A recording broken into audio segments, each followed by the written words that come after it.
Hello guys! Start tayo with another video.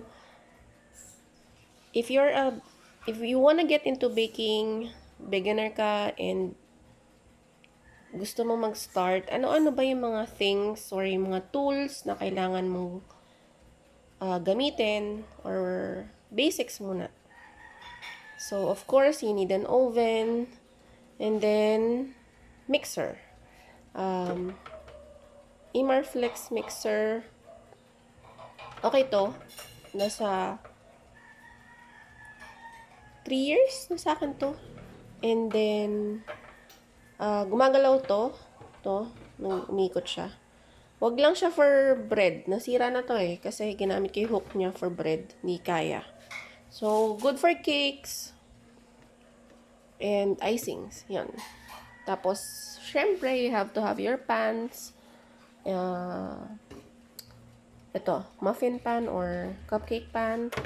I also have a rack kasi nga nag-start ako sa cookies and syempre to dry up the cookies, you need a rack.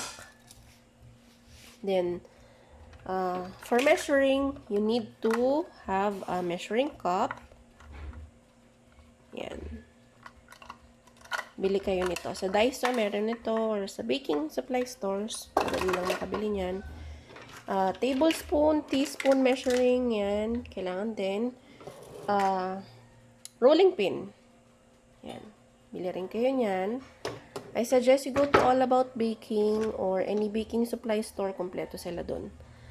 This one is for icing if you're gonna be into cakes. Yan. Bili rin kayo ng ganito.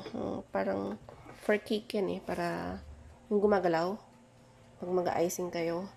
Importante rin yung ito. Pang sift. Sa palengke meron ito. Kahit mumurahin yung bilhin nyo. Ice cream scooper. I use this for cookies. Yan. Bili kayo ng iba-ibang size kasi kung anong depende sa size ng cookies na gusto nyo. And then ito, this is brush. This is spatula, silicone. Useful din to for, syempre for mixing, for brushing butter sa bread nyo, ganyan. Scraper, I use this a lot. Sa cakes, magiging useful to. Sa bread, magiging useful to. Ito rin, mat. Silicone mat. Maraming ito sa baking supply stores. Pwede siya direct sa oven. Patong nyo lang sa tray nyo. So, hindi ka nagagamit ng parchment paper. And, I also have this one. Yan. Importante rin tong timbangan. Mura lang to. It's less than 200 sa Shopee. Or sa Lazada. Yan. 180 lang ata. Or 200 ganun. Para accurate yung measurement. Kasi may mga recipes na may recipes tayo na more on weight siya, hindi cups kasi minsan inaccurate yung ganito. Tapos yun, for if you're gonna get into baking and magsisimula ka pa lang, yun lang yung masasuggest ko na basics. At hindi naman kailangan mamahaling mixer agad, but if this will do, ang tagal din sa akin ito, for icings, for cakes, yung mga cake batter.